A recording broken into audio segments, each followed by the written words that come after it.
Hey guys, Lord here, back in with another action figure review. Today we'll be taking a look at the long-awaited, long overdue at this point, because we got an epic dragon man in the house. That's right, we're taking a look at the Mythic Legion's Poxxus wave, Aracagorr, brought to us by the fine folks over at Horsemen Studios. And side note, this figure was named after Chris Garrich's daughter, Erica, I believe. And if I'm not mistaken, she was probably the first one to mess with one of these, which, you know, I'm okay with that. That said, if somebody else gets to reveal the Overlord tribute figure, yeah, I might be a little annoyed by that, but, you know, to each their own. That said, I shouldn't hold my breath for one of those. I'm not even at 1K yet. So, moving on from that, you know, hashtag here lies Overlord's hopes and dreams. Why don't we cut right to the chase and get into the meat and taters of this epic dragon man, taking a look-see at his accessories, because he's got a few. First and foremost, he's got an inverted set of hands. He's got a fist and a grip hand for the opposite sides. I got a fist and a grip hand on him at the moment. We got a pair of open hands.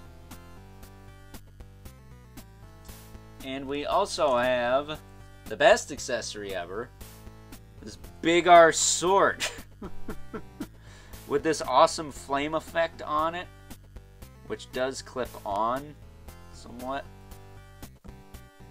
You gotta put it on a certain spot though. It doesn't just fit anywhere. You gotta have it in the right spot. There you go. You hear it snap on there. But really cool piece. I like this piece a lot.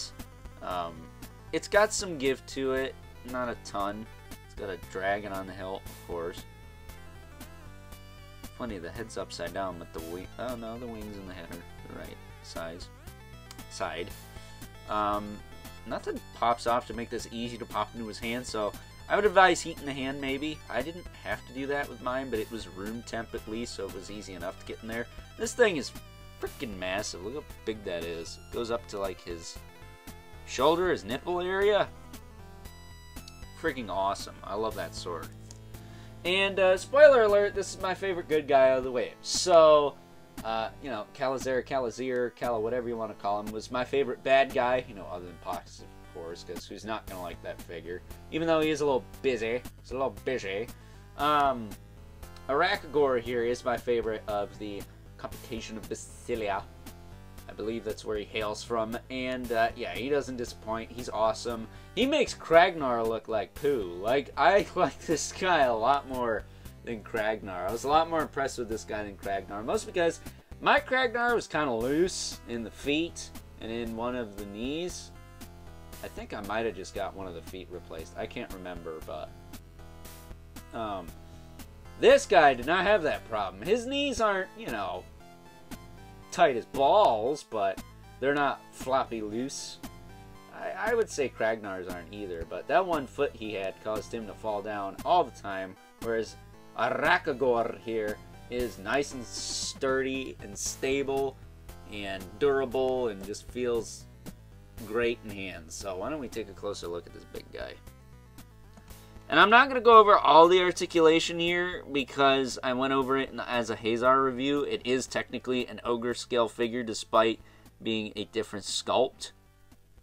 It's no different than, you know, a barbarian sculpt or a knight sculpt in the 1.0s. But I will tell you, he does have a diaphragm cut. However, I'm not going to move it around here because I have the harness fixed so it can hold the torso in place, because much like Kragnar, the upper torso is a little bit loose, a little bit, not so much the ball joint in here, which I guess is really the one that matters, but this harness is helping hold this in place and keep it nice and snug there. I can crunch it a little forward just to show you that it does in fact move, and that I kind of like it better hunched forward a bit. But yes, it does have a double ball peg in the diaphragm. I think that's a little much. I don't think they needed to do that. I'm not sure why they did. I will tell you one thing they did. They changed the upper torso completely because he's got pauldron ports this time around. He did not have those before. The Kragnar body had a couple of big plugs you stuck in his back to put extra arms, or, you know, you put in the extra arms, of course. This guy's got pauldron ports, and on his harness here, he also has some pauldron ports there as well. That said, I find it kind of weird that the harness doesn't actually wrap around and clip onto the back. It seems kind of weird, but whatever. That said, his jaw does open and close. It looks freaking gnarly as all get out. He does have a double ball peg in the head, but the ball peg in the neck itself is rather difficult to move, so again, I'm going to refrain from doing that. But you can lift his head up and down pretty easy. It is tight, though. Really tight. The tail has a cut right here, so you can move that around if you want.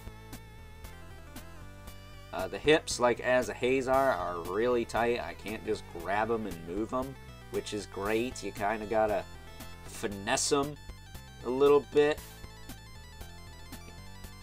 kick them out, and then kind of shimmy them forward like that. As you can hear that squeak.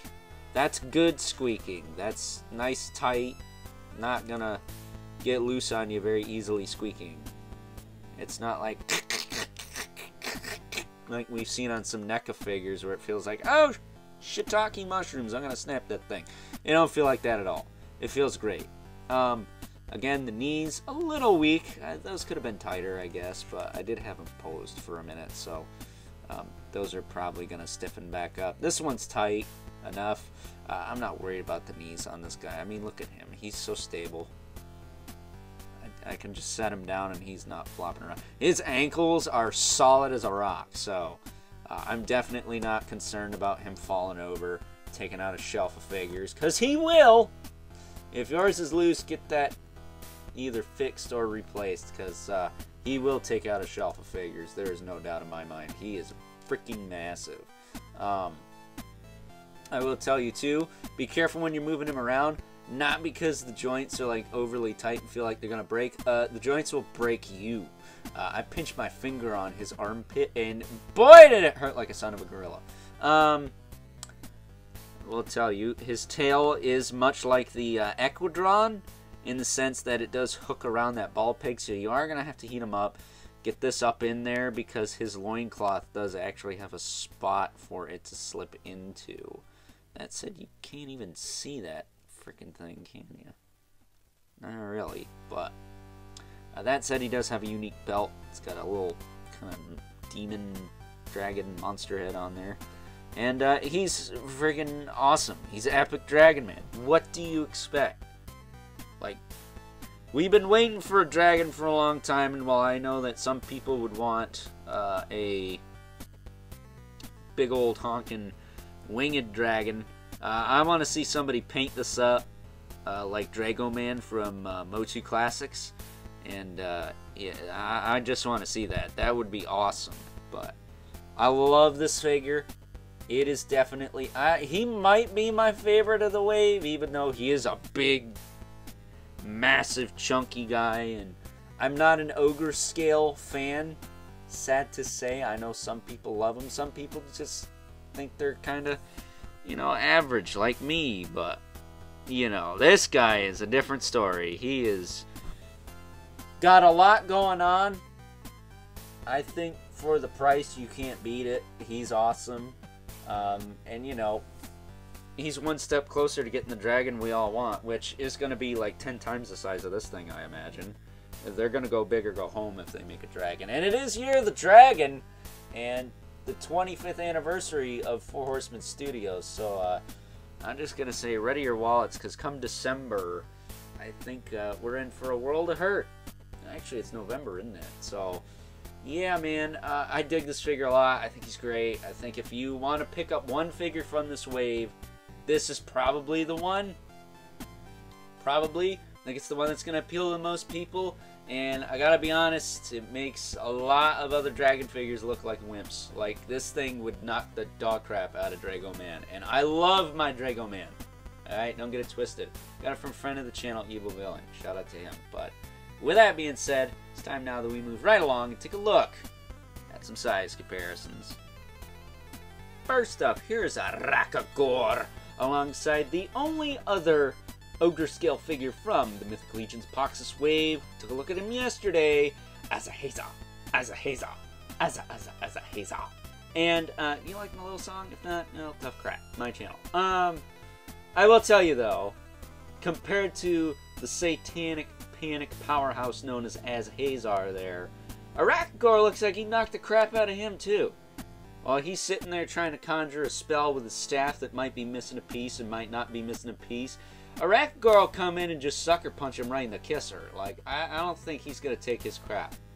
That said, we also have Zende Amathir, a 1.0 figure, but a more average size figure. He's just friggin' dwarfed. Like, he comes up to, what, his belly button area? I want to say maybe his belly button, or, you know, very best his nipple. So, you know, Zende ain't got crap on him. I don't know why they need this guy. Freaking just send Aracagorr in there and he'll clean house. Just seems like the type of character that'd destroy an army in one day, you know? But they wish they had him in Lord of the Rings and Narnia and all those other fantasy movies. Harry Plopper.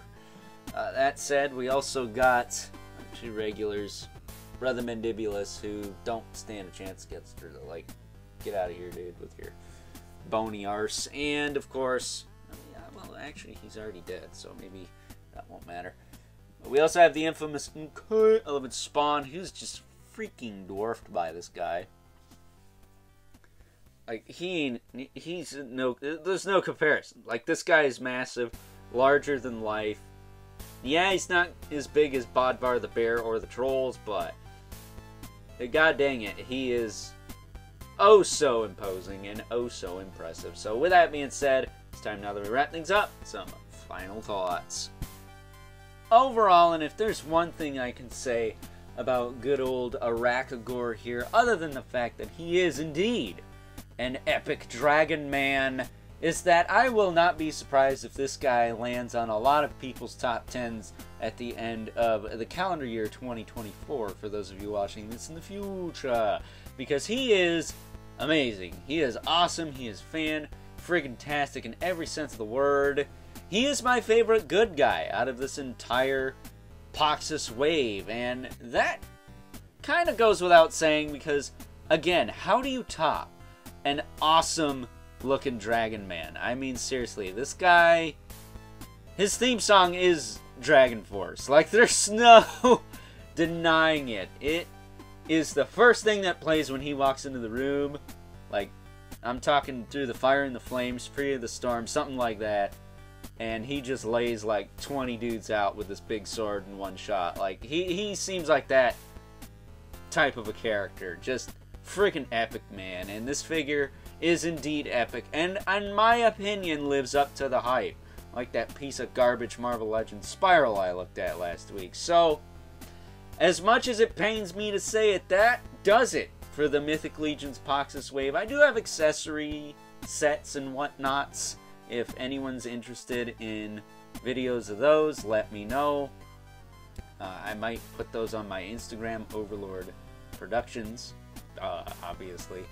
And just because I showed some of the accessories off throughout these reviews, just to kind of give you a glimpse of what you get in those, but I didn't show everything, so if anyone's curious, let me know. But at this point in time, I'm putting a cap on it. This is going to conclude my reviews of the Mythic Legion's Poxxus wave. What a fun ride. What a fun ride. A lone tear for the Mythic Legion's Poxxus wave. It was a long time coming. It didn't disappoint in most cases, and in some cases I had to send 4 Horsemen an email. So what are you gonna do? So with that being said, I hope you guys enjoyed this review, and until next time, I'll catch you guys later.